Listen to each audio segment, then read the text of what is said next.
Aloha mai kākou. Happy Thursday, everyone. Welcome to the ʻAha Wahine Kuhinapapa webinar for this month of Apelila. My name is Napua Cassin Fisher, and I'm one of the volunteer wahine for the ʻAha's planning committee for this webinar series. And we are going to be starting our webinar in just 2 minutes. And while we wait for folks to trickle in into the Zoom room and to log into Facebook, we would like to ask, Nohea mai oi, where are you from? Where are you calling in from? What aina do you call home? I'm calling from Waialua on the mokupuni of Oahu in the ahupua of Pa'ala'akai. And if you folks would like to share where you're from in the chat, we'd love to know where you folks are calling in from. Where's your aina? Aloha to those on Zoom and those on Facebook. Aloha Naomi from Waimea, Hawaii. Anna from Kauai. Oh, we have somebody from Washington, kind of late in Washington, I think so. Aloha mai Angela. Joanne from Waiakeauka. Right. Aloha mai kākou. Aloha Cassie from Pahoa.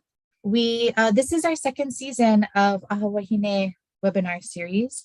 Last year, our first season, we had invited ohana to share about their legacies within their ohana that they share. We've had mothers and daughters, sisters come to present, mo'opuna and kupuna present about their practices of hula, of entrepreneurship, philanthropy, aloha aina. And it was a really great opportunity to learn about the different kinds of values and practices that are passed on throughout ohana. In this season, we still have presentations that follow that thread. We also had some presentations on ha'i mo'olelo storytelling, and we had an interactive art session last month. And this month we have Wāhine Kahakalau. And I'll share with you folks a little bit about their presentation today and then hand it off to our presenters. First, I'd just like to quickly mahalo our sponsors. We wouldn't be able to do this webinar series without Hawaii's People Fund. We also have kokua and kako'o from Papaʻolelo Kahi, OEV TV, Ekolumenui, the University of Hawaii, Ho'oulu Aina, and Ma'iliku Kahi Aina Momona Academy. And today's webinar is called EA Education with Aloha for an Independent Hawaii. This webinar features Dr. Kū Kahakalau, which many of us know as Aunty Kū, and her daughters ʻIʻinimaikalani and Pōlanimakamae. They are an ohana of Hawaiian educators, social entrepreneurs, performing artists, and cultural practitioners hailing from Kukuihaele on Hawaiʻi Island. Using personal moʻolelo and real-life experiences, this trio will share the impact of an ancient yet modern culture-based way of teaching and learning known as education with aloha, or EA, which also means sovereignty, makolelo Hawaii. In addition, Aunty Kū and her daughters will explain their latest efforts to develop EA Ecoversity, a culture-based higher education and career training program for young kanaka ages 15 to 30. I just missed the cut. A little bit sad about that. In their ongoing effort to grow educated 21st century kanaka and contribute to the creation of culture-based Hawaiian system of education. Aloha ʻAha Wahine. I will pass the spotlight on to you. Mahalo for joining us.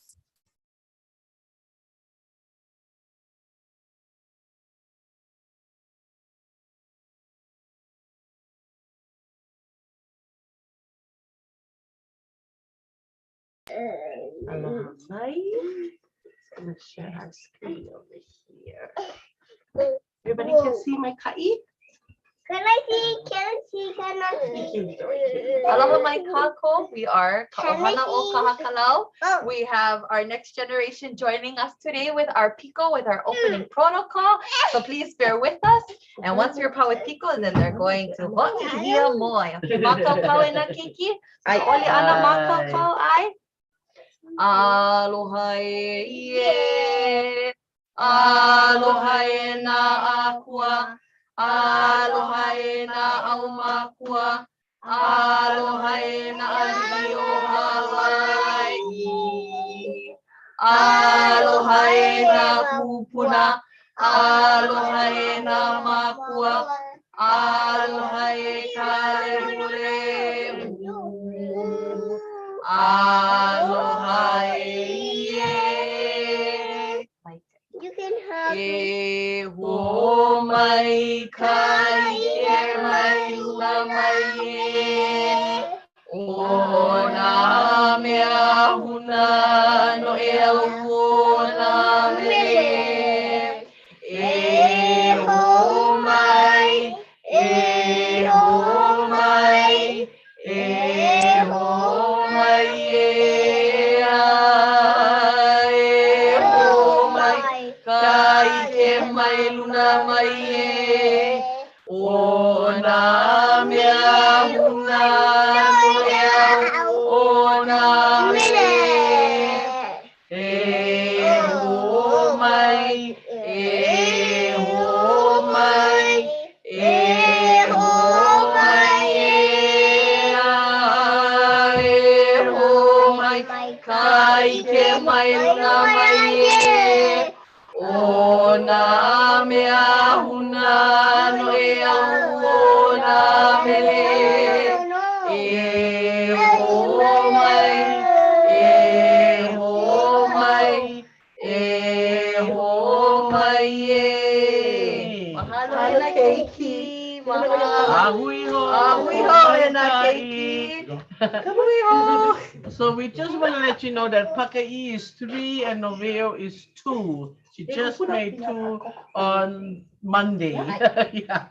And Paka'i made 3 in November. So, you know, it's so exciting to have them join us and do our olis with us. Aloha mai. Moʻolelo, aloha mai kako. O wau Kūhinapapa Kukuihaele o Honolulu ku'u o Nehanau, o Makua ku'u kai, o Hawaiʻi ku'u moku puni, o Hamakua ku'u moku, o Kilauea ku'u mauna, o Waipi'o ku'u awawa, a o Hiʻilave ku'u wailele. Aloha mai, I am Aunty Kū Kahakalau. I was born in Honolulu, and while we lived on Oahu, we were last in Waiʻanae. And there, my ocean was Makua, and it continues to be Makua because that's where I learned how to survive off the ocean. In 1991, we moved to Hawaiian Island, and since then, Makua has been my home, specifically Waipio Valley. And now we have 5 acres in Kanaka, where we look straight at Hiʻilave Falls. The reason I picked Kilauea as my mountain is through genealogical connections with the Opupele family. My great-grandmother was a Keao Opupele, and also because one of my primary kumu has been Antipua Kanahele, and I've learned so much, and I've through her been able to grow a personal relationship with Tutupele. And so these are the places that have shaped me into who I am today. And this picture is before little Pa'ihi was born, so that was just the 2 that you heard chanting now. But really, those mo'opuna are just my pride and joy at this point in my life.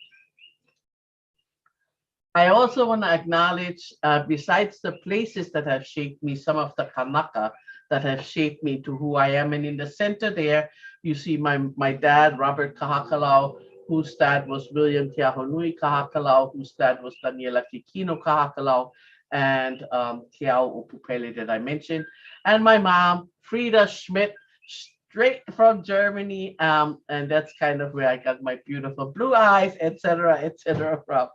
I also want to acknowledge some of my Kumu, some of the kupuna that I was so privileged to learn from. This was the last generation of native speakers, and I'm looking at the top left there at Uncle Harry Kunihi Mitchell. I was so blessed to spend time with him at Hawaiian, and also lots and lots of hours thatching the halau on Kaho'olawe, where he would tell me the best stories.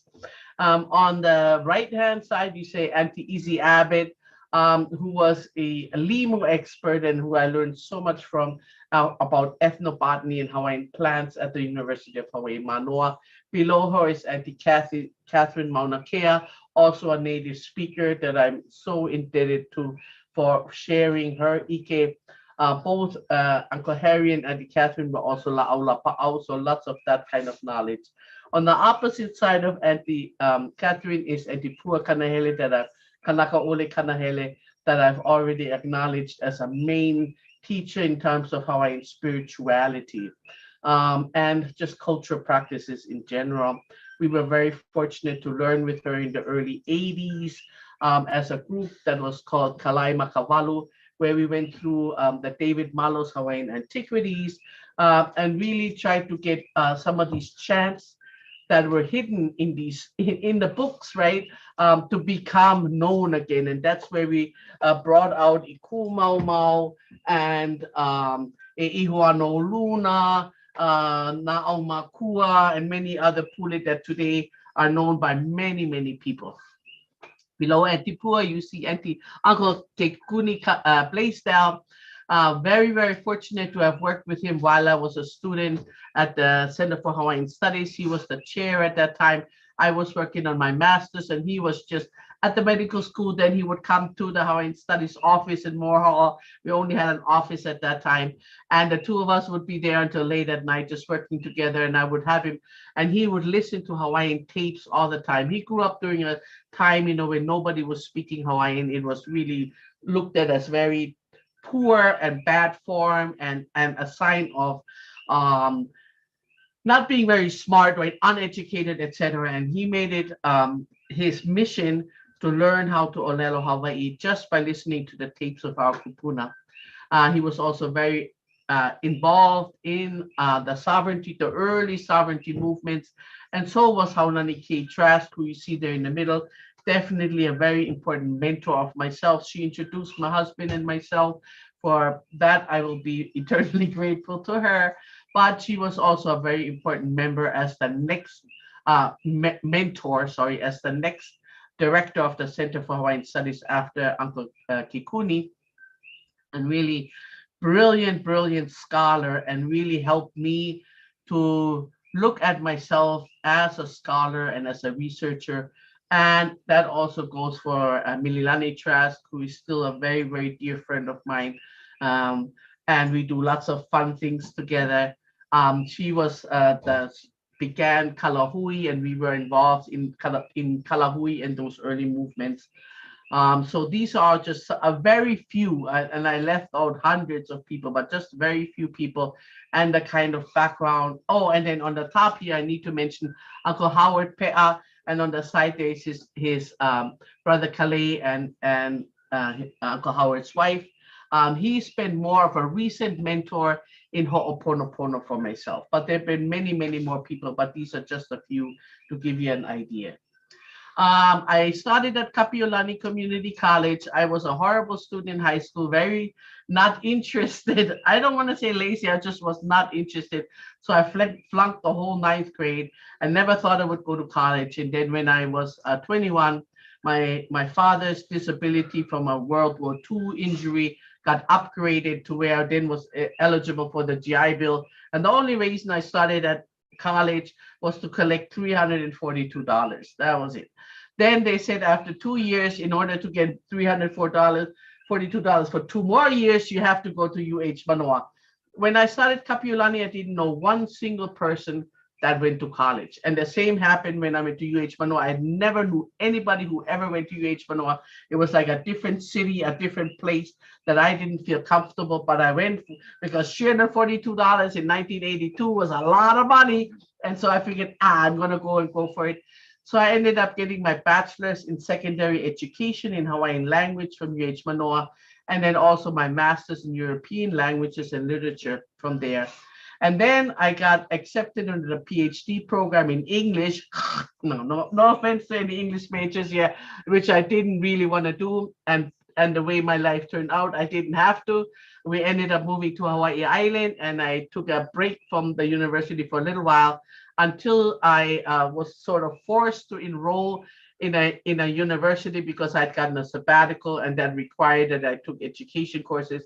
And so I ended up at the Union Institute and University, where I became the first person in the world to get a PhD in Indigenous education. I told them that's what I wanted. They said, there is no such degree. I said, well, how can I get one? They said, well, it doesn't work that way. I said, well, you guys better figure out how it works. And they said, well, if you write a paper and you qualify it as a field, because this was in 1996, where Indigenous education wasn't even a field of study yet. And so I had to write a paper that the dean of the university had to approve to allow me to get this PhD in Indigenous education. And I was the first person in the world to get one of those. Moving right along, from the very beginning, I was in Europe until 1979. I graduated in 78. I came home in 79, moved straight to Manaʻe, East End, Molokai, and was really influenced with the Hui Alaloa and the things that they were doing at that time, trying to stop the building of the Sheraton, and then also Kaho'olawe. So I got right into the Kaho'olawe movement, and from there into the Malamina Iwi Kupuna movement and the sovereignty movement and all these movements that were going on in the 80s and then in the 90s. Late 80s, we found ourselves at Waukele Opuna, and protesting geothermal development. And that night we got together and we talked about creating a critical mass, because there was 144 of us who got arrested that day, including myself and my husband, more than anybody has ever gotten arrested in any other Hawaiian struggle. But we didn't have social media at that time and nobody knew about it. But there were 1,000 people at that gate that we crossed to get arrested. And we was talking about how can we make that happen so that more people would come and the police couldn't arrest us anymore because there were too many of us. And that's how that whole EA Education with Aloha movement really started. Since then, we've also been involved in other movements, Mauna Kea, Poapoloa, etc. And I will continue to be involved until I close my eyes the last time. I didn't have any children for 13 years, and I thought, well, it ain't gonna happen. And then all of a sudden, boom! The best moment, I always thought the most happiest moment of my life is when I took my first look at ʻIʻinimaikalani kia Wāhine Kahakalau, because as I said, I never thought I was gonna have children. And then I was blessed with another, oops, oh my goodness, now there's two. And so since then, I really have been doing whatever I can for those two, but also for all of their friends and for all of my friends' children and nieces and nephews and grandchildren, etc., in terms of education. And so they have really been my blessing. I have to make sure also that my husband Nale gets mentioned here, don't forget him. So what happened was, as I mentioned, we had this talk after we got arrested, and we said, how can we create critical mass? And we said, let's go down to Waipio Valley and figure out if the way that our kupuna taught is still applicable today. And in the center on the bottom there, you see these 8, we call ourselves young Hawaiians at that time. Kukuihaele is missing from that picture, but her and all her 3 older sons were all a major part of this program as well.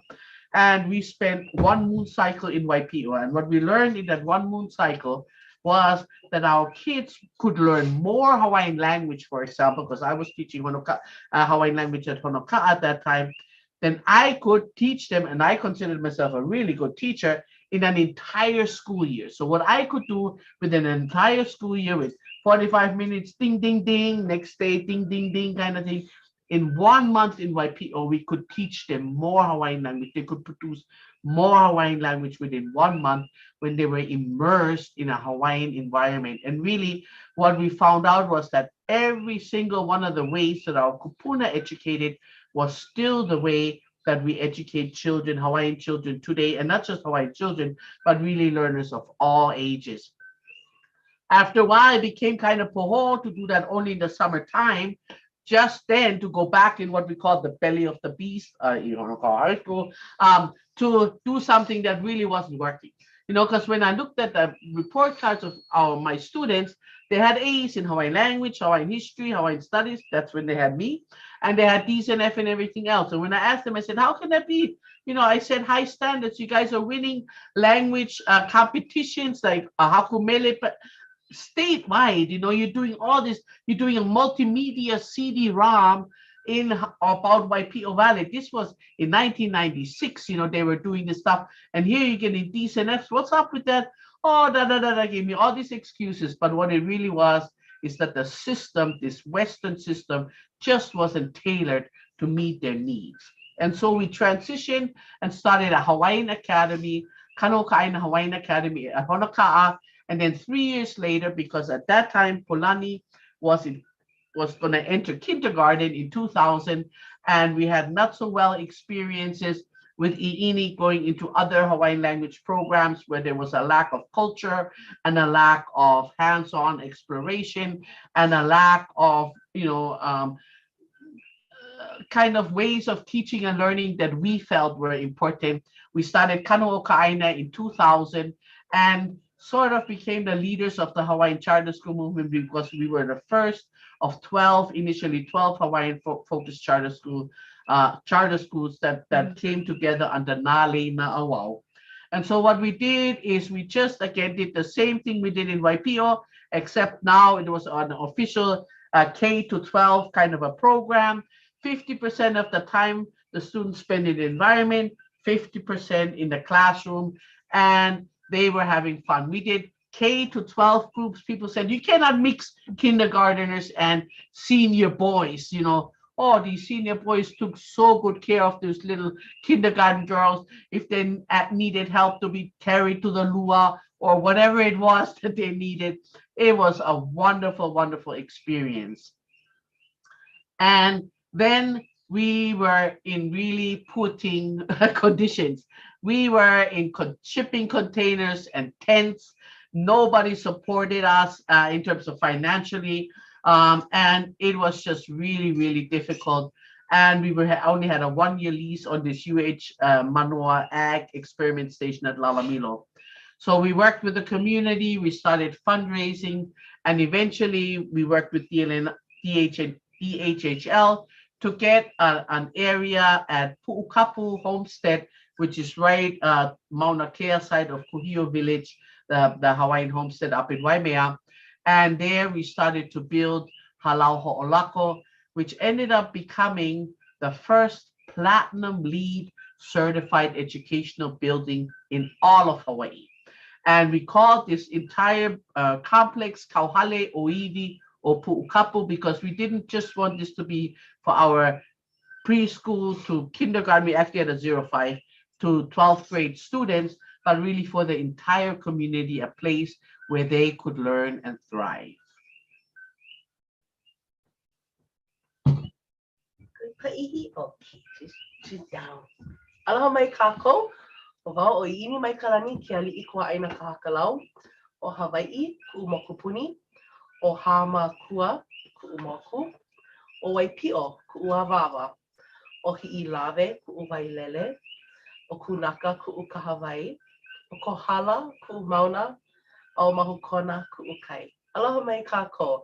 And just like Mom explained in her whole honor, these are all the places that have shaped me, that have been my kumu in a sense. And I know for some people, it's like, how can a place be a teacher? Well, we all know that it's one of our first kumu. And so I always have to acknowledge these places where I've spent from my vape to my adult years, and I have to mahalo them. Second, here are just some of the kumu that now at 28, I'm like, whoa, these are some big whips. And I can't believe this was just auntie and uncle, like growing up and spending so much summers with them, dancing hula for them, going to festivals with them. Like I said, now at 28, I'm like, oh my goodness, Auntie Manu started this, and Uncle Clay Berman, we used to be on the pa'a with him, and Kumu John Lake and being with him in ceremony. You know, who gets to say those types of things? And these were our Kumu every day, right? If we weren't learning directly from there, we were learning from their students. They had given mom and dad their blessing to teach their knowledge to us haumana at Kanua Kaina. And so some of them we saw physically every day, and some of them we were just able to inherit their ike. And so this is just some of the Kumu that I've been able to learn from in the last 28 years. I mean, literally, like, some of them was there from like day 2 of my birth already. So, you know, this is really ohana to us. Second, I just wanted to kind of show this was school. These were our classrooms. I spent so many years in Waipio and at Pu'ukohola and in Kukuihaele, and we basically just makeshift our classrooms based off of the kind of shade we could get from this coaching and that coaching. And in Pu'upulehu in Waimea, where it was a dump for old tractors and whatnot. And to us, it was this like this open area that we got to plant and design in a way that would sustain us through food, sustain us through the plants we would need to do our hula stuff, dyeing. We made it so we got to design it at like kindergarten and 2nd grade. We were asked to have that type of koleana. What would you like seeing here, growing here? Who at 2nd grade gets asked those types of things? Right. But our Kumu understood that we're growing this for you. They're growing this for us. And that we had to make sure it was functioning for us. So this was our classroom, really. 99% of the time we were outside, and when we were covered, it was really a 20 by 20 tent. And when we got real fancy, it was a container. But man, I wouldn't take any of this back for the world. I'm so blessed to have gotten this type of education, right? We had experts come to teach us how to lash. We worked with other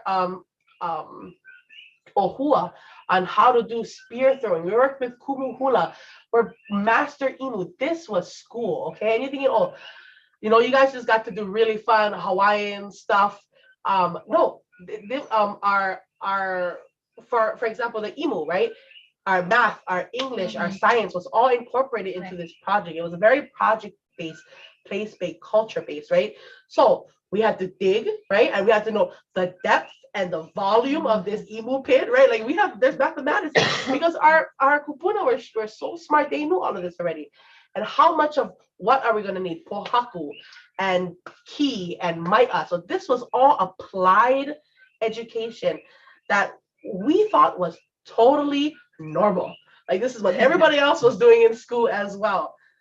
You know, we were part of constantly doing makahiki, constantly being a part of our environment, understanding our environment, being part of ceremonies, being and almost every week we had some type of ceremony, some type of ʻaha to be a part of, and knowing all the hula and the oli and the pule that were associated with all of that. Again, thinking this is totally normal. Everybody does this, right?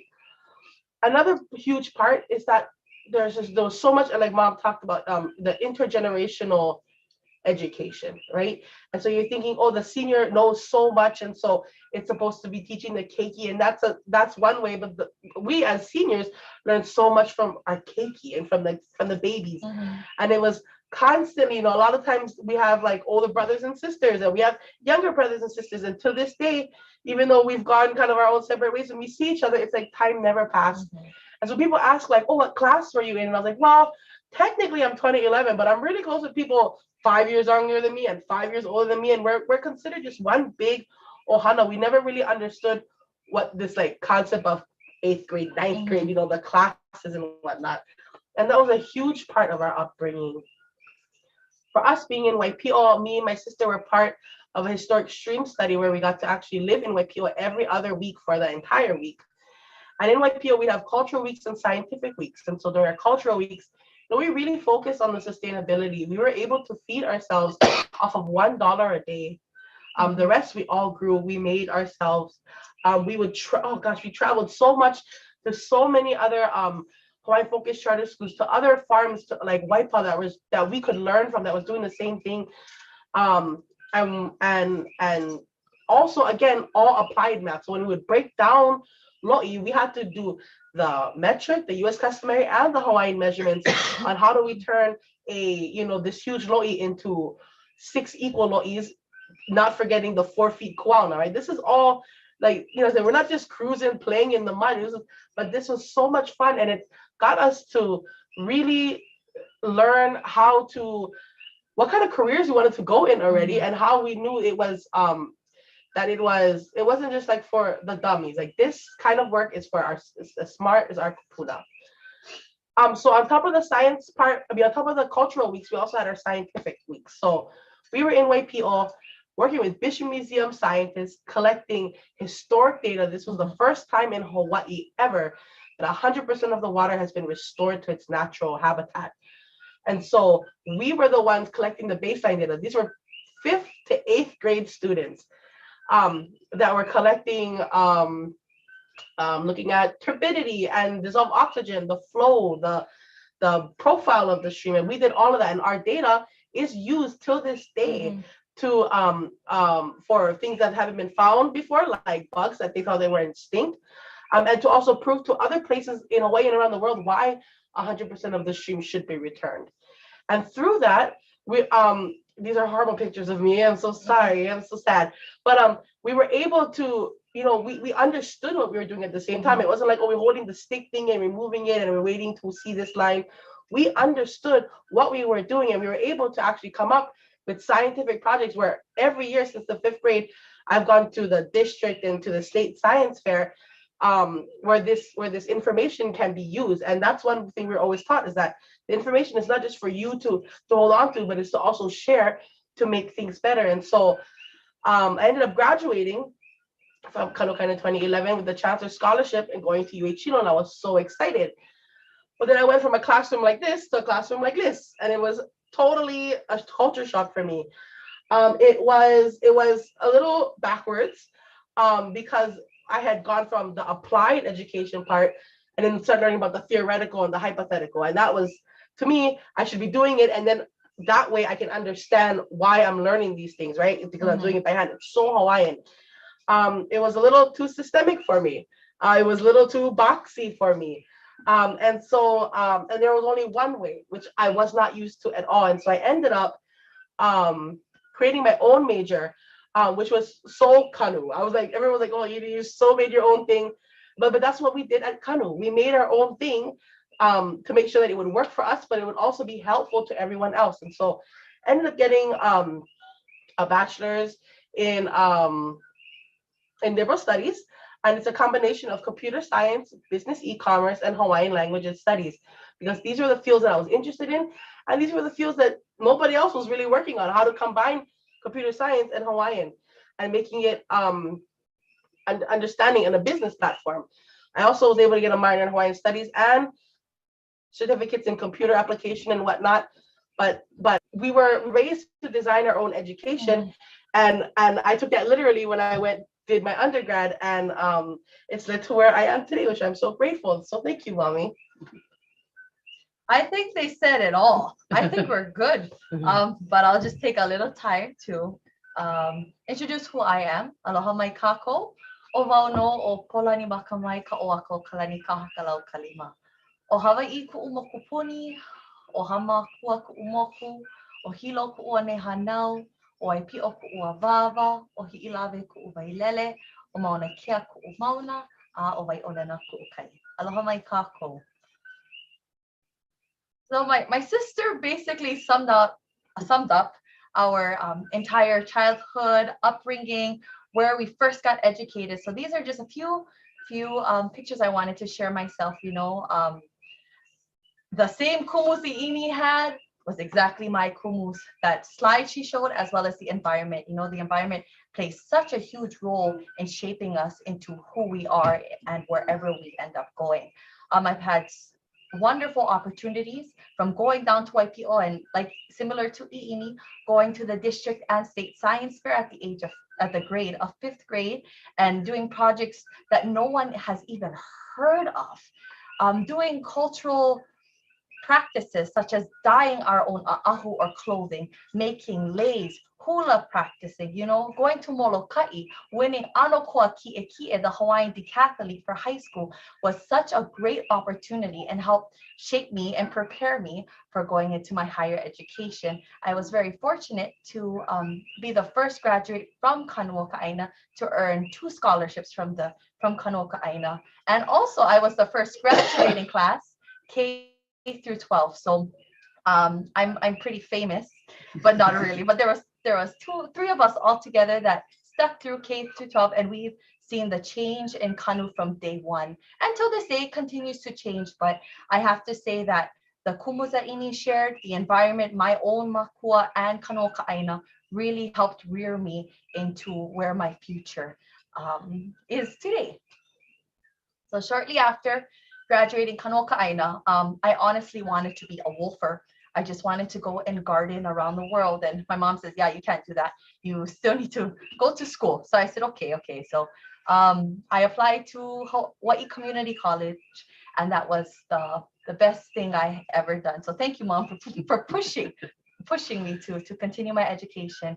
Hawaiʻi Community College was a great stepping stone to help me go to the university. And at Hawaiʻi Community College, it is similar to Kanuokaʻaina, where it's hands-on learning or hana style of teaching. You know, everyone checking in, you know, do you need this? Do you need that? How can we assist you? And quite a few kumus at Hawaiʻi Community College and the Hawaiian Lifestyles program saw my potential, and they encouraged me to become a tutor at Hawaiʻi Community College in hula. And I was the very first tutor to become a hula tutor at Hawaiʻi Community College. So that's that picture above with Taupori Tangaro and Pele Ka'io and my classmate Malu Durua.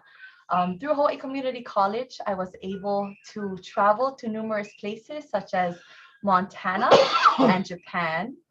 And we got to interact with other indigenous groups. And that was such a beautiful culture exchange, you know, seeing what our brothers and sisters, our Native brothers and sisters are doing and what they're trying to strive in their own nations. You know, they have the same desire as us, as to advocate for our own culture-based education, but it's so hard when we're in this Western world. So how do we do that? How do we go back to these ancient ways of doing things while maintaining to be a 21st century Native? And so it was so beautiful to see what they're doing, how to do it, and how can we apply it to the university system, specifically to Hawaiʻi Community College. After graduating Hawaiʻi Community College, I transferred right up the hill to University of Hawaii. And that was another stepping stone, you know, for me to go to places. And I needed funds. Ini was very smart, from this one pushing Ini to go for the Chancellor Scholarship. And I honestly did not apply for any scholarships, but my form of scholarships was through pageantry. And I was blessed to win the title of Miss Kona Coffee in 2016, where I was able to apply those scholarship funds to my higher education. From Miss Kona Coffee, I was able to go off to Miss Hawaii and win the Miss Congeniality Award, which shows how much aloha I had from my other contestants. But I learned all of that from my upbringing, from Kanuokaʻaina, from my kumu, from my makua, and from my aina. So I'm very blessed and grateful for the pageantry to help pay for my higher education to a certain point. When I transferred up to the University of Hawaii, I decided to major in performing arts, and the performing arts performing arts program was another ʻohana-based program, and I'm so happy that I continued to go towards that route. And it really helped me express myself even more than I normally do, expand my horizons in dance, in singing, in writing music, and all these different areas in performing. And I'm just also so grateful for the performing arts program for that. Through all of this, I was able to create different types of drama. And these dramas actually started off from Kanu when we had our annual hula drama. And how can I apply what I learned from Kanu and performing arts in other spaces? And I had the opportunity to work with Huimau out in Pauilo at an after-school program. And we started their first hula drama based on the moʻolelo of Umialiloa. And these keiki is from the aina, the aina that Liloa grew up in, and to have them go through these emotions, learn these hula, do the things that our ali'i did and their kupuna did, just made them feel so proud to be from this aina of Hamakua. So I'm just going to keep saying I'm so blessed with my higher education at Hawaii Community College, University of Hawaii, and applying what I've learned within my community. So I graduated from University of Hawaii at Hilo, and then I went back to Kanuakaina and taught there for 1 year. In the process of graduating from college and working at Kanu, I began the track of Uniki to become a Kumu hula. And I was very grateful and blessed to Taupori Tangaro for once again seeing my potential and one day becoming a Kumu hula.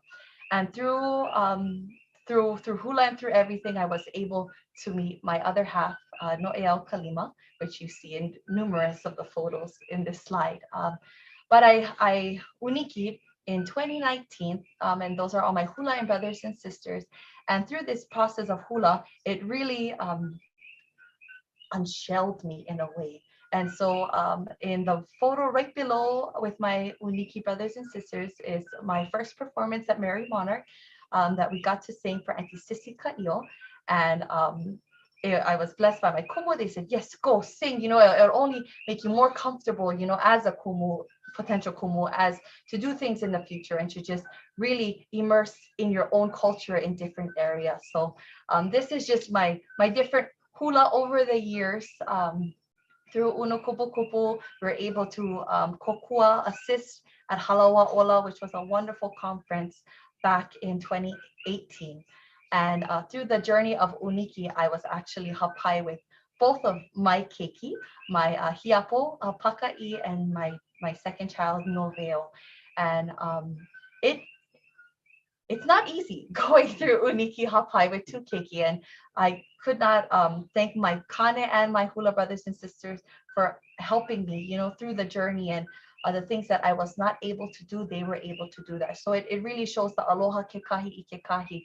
If you take care of one person, they'll take care of you, and that's what really ohana is, and that's what I've learned through my entire journey. And I'm getting the time. It's so cute, yeah, because you can still see our hands down here. Yeah, the 5-minute call, yeah. So my Uniki journey graduated in 2019 as a kumu hula, and now my kane No'eau Kalima and I have opened up our own halau hula ka'ulu'ola. We just opened during the spring equinox in Maui, and that's in the top photo. Ku'ahu and my hula sisters and brothers came to join the festivities. My kane also uniki'd this past summer from his anake Iwalani Kalima, and through both of our hula lineages, we hope to inspire and create a new generation, a future generation of hula dancers and possible kumus. And we hope that our keiki have the same desire that we do. And this is our keiki. As you can see, they're standing right next to the camera in their kihei, kikepa, ready to go and hula. They're on standby. My ohana being with me, I entered the Hululensi Ha'i contest 2 weeks ago and came in third. So that was a big for me, I'm not very much of a singer, but it helped me unshell myself. And I was like, hey, I have great potential. And that's something that my parents have always told us. We have great potential, and it can always be. You can always continue your potential. It doesn't end at one place. It's just to ho'omau. You got to keep going. You got to keep going. And so we hope to instill that within our own keiki. And these are just some of the things we do at home. We grow our own foods. We make our own foods. We create our own education curriculum with them. And at the bottom photo, you'll see Paka'i in his blue shirt. And I don't know if you folks can see it, but behind him is a picture of his kuku at Koho'olawe protesting. So to show him the importance of what his kupuna had done in order for him to be where he's at today, and that it doesn't just stop with her, it doesn't just stop with me and his anake ʻiʻini, and it won't stop with him either. It's for us to continue who we are as kanaka and to really strive with that ea, that independence, that sovereignty, because we're already doing that. And our keiki know how important it is to live off the land and to grow our own foods, make our own foods as well, and to just mahalo the aina for nourishing us from womb to tomb, really. So I just have so much aloha for this wahine and my older sister too. They are very influential for me. So mahalo nui. Mahalo. So when I was writing my dissertation, it was called Kanua Ka'aina, Natives of the Land from Generations Back, a pedagogy of liberation, because, I was coming out of UH Manoa, pedagogy, and in the sovereignty movement, pedagogy of liberation.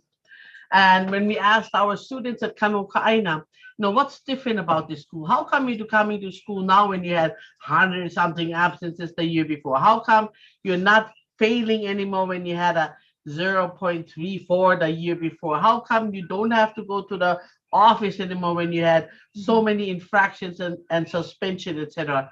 Nobody mentioned liberation, but everybody, one way or another, from kindergarten to 12th grade, somehow mentioned aloha. They said, this is the first school where the teachers really care for me. This is the first time where a kane tells me I love you, because my husband Nale, every day he tells his students that he loves them, and he doesn't just tell them, he shows them, right?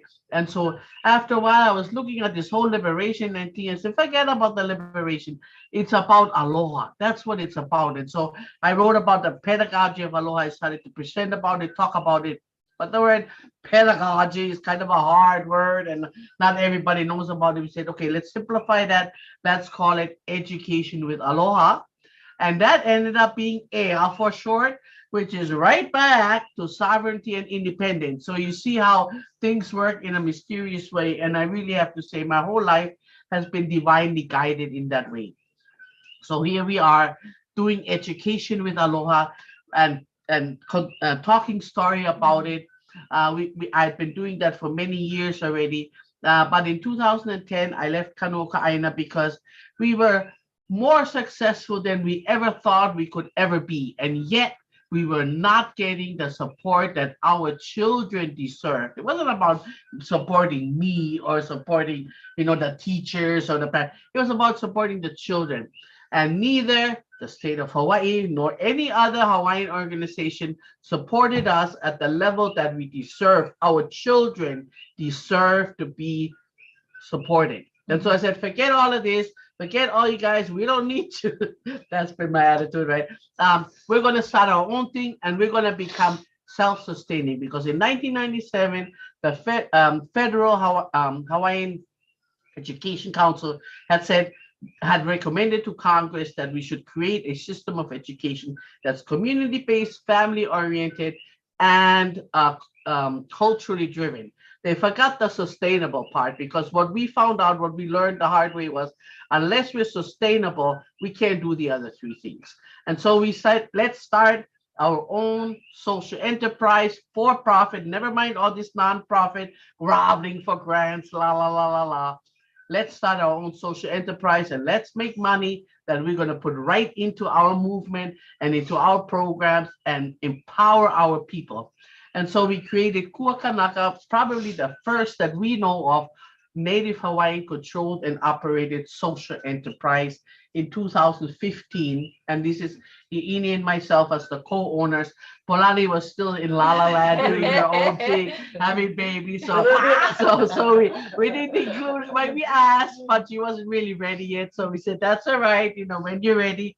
And as you can see, she's ready now. She's here, but it's all good. So ʻIʻini and I became the co-owners of Kua Kanaka, a Native Hawaiian social enterprise, family-owned and operated, headquartered on Hawaii'i Island. And by now we have 7 employees, and we're growing. And each year we're growing and providing culturally driven and culturally based products and services. And so maybe want to turn it over to ʻIʻini and mention some of them, and then I'll do some of the other ones. Sure. We have plenty papale, which is what we've always been used to, right? We don't know how to slow down.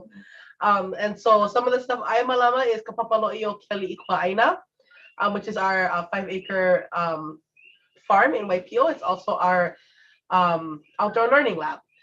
So this is where we have hui come, which is something we've always done. I grew up in Waipio, hosting people since, gosh, those are the mom's stomach. People tell me, oh my God, I remember you and your baby hosting us in Waipio. So continuing that, teaching people how they can live off the aina, feeding ourselves, getting them reconnected to aina. And so that's what we do at Kapapalo'i. Another thing I do is Kanaka Kitchen, which is cooking using Hawaiian ingredients as well as cooking methods. And all instructed in ʻŌlelo Hawaii. And we make really fun foods like kalo meatball sliders, or we make luau risotto. We make a whole bunch of fun stuff. But again, all in ʻŌlelo Hawaii. And most we used to do it offline, and now we do it online. And we love both. We can't wait to get back in person. But right now we reach so many people when we do it online as well. And so we have those classes. ʻEhehene is our products line, and one of our main products is Cards for 808, which is a local version of Cards Against Humanity. But it brings up some serious issues that it would normally be kind of hard to bring up in a social kind of garage party scene. With the game, it really makes you feel like you're in a safe place. A lot of these conversations can come up, that it's a sharing time, and just surface level. And should someone be inspired to look into it some more, they can do that. But it's in spurts. We cannot just shove everything down their throat and then expect them to be okay. So the game really allows people to get information in smaller doses. And that's just some of the stuff I do at Kua Kanaka. And for myself, I just take care of one thing. No, we all wear papalis, but EA e-learning is something that I'm a lama, and that is an online learning platform that we have created here. We're all hands-on learner. We know that by now. And how can we apply that through the computer? So through our classes, we teach with Hawaiian language, hands-on, but virtually. So some of the courses that we do offer is ho'omakaukai, which is preparing different meals. And we do it in Hawaiian and go through the process of cooking these meals, how you can buy these meals mo'olelo Hawaii, as well as grow them yourself. We have our mo'olelo kahiko series that we have been promoting monthly, and that shares the different mo'olelo that many of us have grew up with.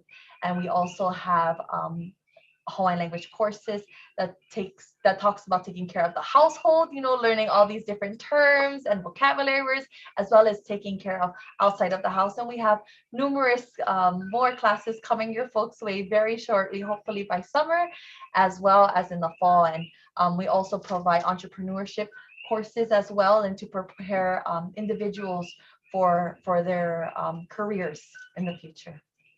So one of the primary things also for Kua Kanaka is educational consulting. And I do educational consulting with dozens of organizations throughout Hawaii, and also professional development for their staff. And that has been one of our main income generators. And we use those, and that's that learn and laugh with Aunty Kū idea, where we really want to make this all fun, because our formula for pedagogy of Aloha is relations plus relevance plus responsibility results in rigor plus, if we do it right, fun. So the idea is we create relations. That's the most important part. Then we make sure that all the curriculum, whatever we're teaching, makes sense. Then we make sure that every learner understands their kuleana to that learning, because that's factored out of the Western education system, that we actually have a kuleana to our learning, which our kupuna were very clear about. And then the result is going to be rigor. And this is going to be traditional and modern or contemporary rigor, right? And if we do it right, it should definitely be fun. That was our biggest criticism as a school within the school. Our kids wasn't learning. And I said, why? They said, because when we go by your classroom, you guys always laughing.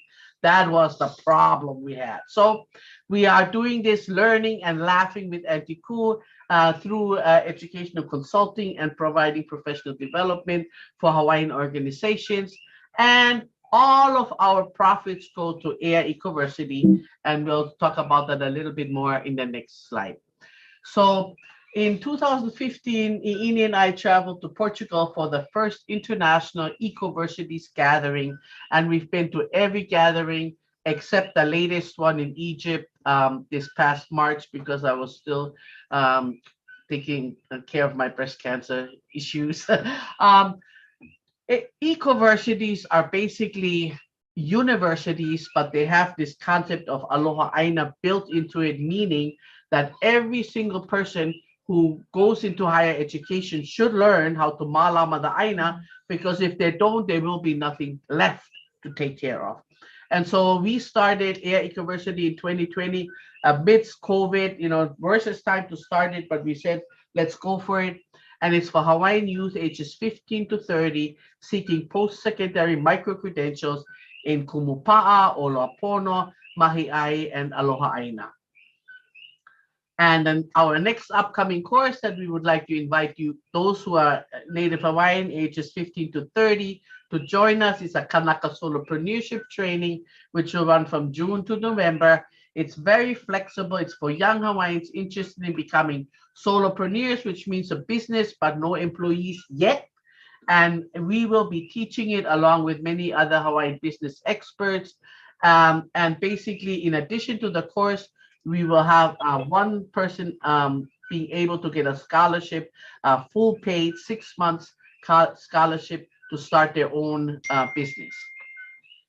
And so we want to mahalo you folks for joining us this evening. So EA Learning, we have all kinds of courses that we teach in our EA Learning, and we invite you to check those out. And if you have any other questions, or you would like us to share more mana'o about what we're doing, please feel free to contact us.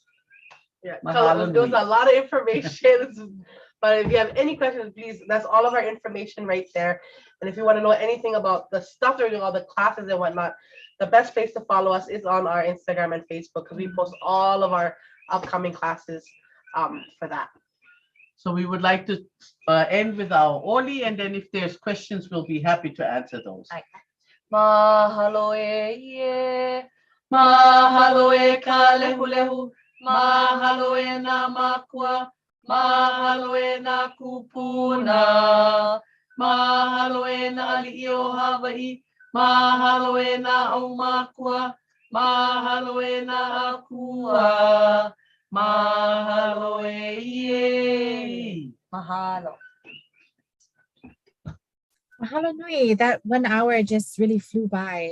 I appreciated all of your mo'olelo and sharing of your kupuna and kumu and your experiences. If anybody have any questions, please put them in the chat or in the Q&A feature here on Zoom. And then if you're on Facebook, you can also put it in your comment section, and we'll have somebody share it here live. We just have 5 more minutes.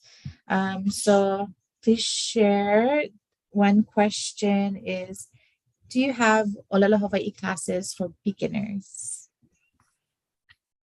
Yes, all of our classes are really designed for beginners. And the thing is, nobody is a beginner, really.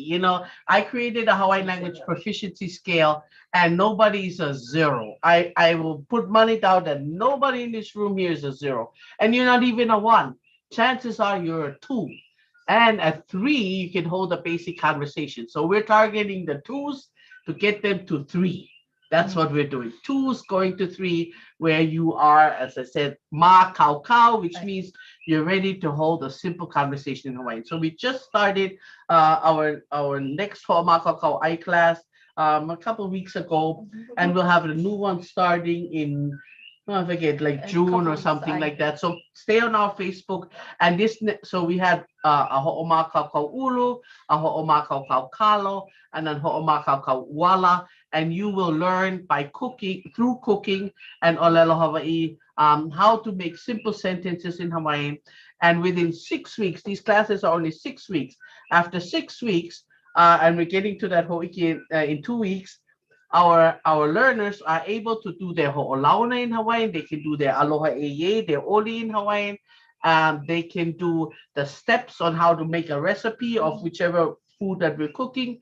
They can do their pule'ai in Hawaiian and their mahalo e. All of that in 6 weeks. So it's a really fun way, and they're learning so much in such a short time, because the concepts of how we're teaching are the ways that our kupuna taught, and those are still the ways that are working today. And the idea of, and then everybody has to do a ho'ike at the end, because that was taught to us from Kikuhi when we first went to Waipio in the early 90s, you know, that Hawaiians, no matter what it is, not just hula, but no matter what you learn, there's always that ho'ike at the end. So definitely we do have classes, and we're going to have more classes coming up.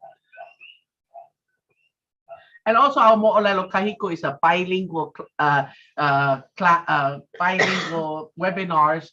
And so you will learn just by hearing the Hawaiian and then hearing the English, you will also learn how to improve your Hawaiian. And in many cases, I just did Kane and Kanaloa, where we had to do an oli every time that Kane put that o down. We did eli mai, e ala he puna mai. After you do that 15 times, you're going to remember eli, you know, and all of those words, just because of that repetitive nature.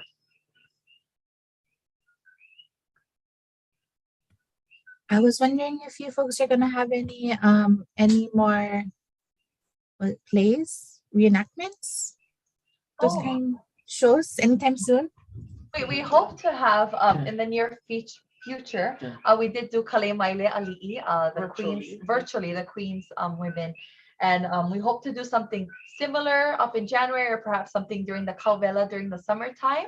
But we will keep you folks posted, and we do like our community members to be a part of our virtual reenactment, and we do it virtually, of course, because it was during the time of COVID, but also so we can reach more of our kanaka worldwide and not just here in Hawaii. So mahalo nui for that, Nino. Mahalo nui. There's a few more questions, but we ran out of time.